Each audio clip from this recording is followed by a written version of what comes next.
Tak terbukti pembunuhan berencana. Hasan Tanjung dan Wardi pelaku Carok Madura divonis 10 tahun penjara. Langsung cium kaki ibu. Bunyi ketukan palu Ketua Majelis Hakim Pengadilan Negeri PN Bangkalan, Ernila Widikartika atas vonis 10 tahun terhadap 2 terdakwa perkara Carok, Hasan Basri 40 tahun dan Mohwardi 35 tahun. Warga Desa Bumianyar, Kecamatan Bumianyar memantik suara isak tangis di ruang sidang utama PN Bangkalan, Senin 5 Agustus tahun 2024.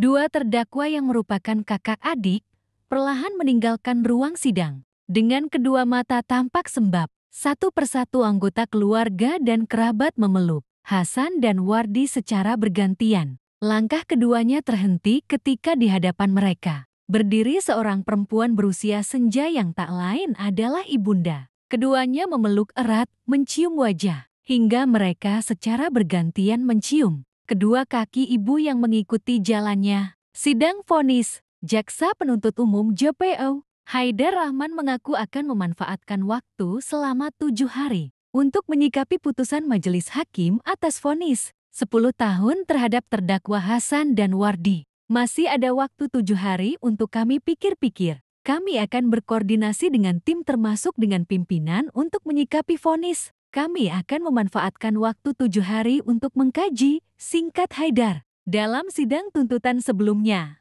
JPU mendakwa Hasan dengan tuntutan selama 15 tahun penjara dan Wardi 14 tahun penjara atas tindak pidana pembunuhan dengan rencana, sebagaimana diatur dan diancam pidana dalam pasal 340 KUHP junto pasal 55 ayat 1 ke 1 KUHP.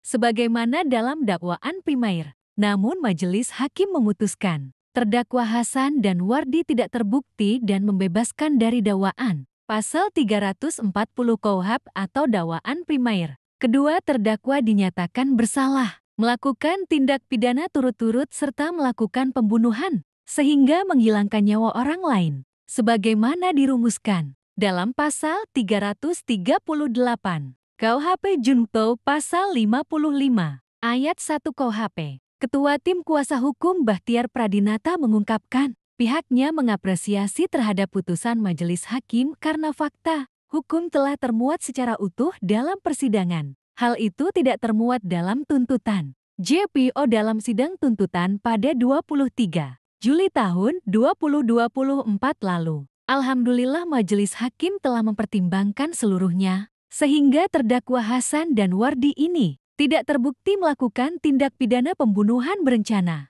sebagaimana tuntutan JPU, ungkap Bahtiar, dengan pasal 338 KUHP yang dijadikan pedoman majelis hakim dalam menghukum terdakwa. Lanjutnya, pihak kuasa hukum masih mempelajari dan mempertimbangkan apakah akan menerima atau akan mengajukan upaya hukum, pungkas Bahtiar.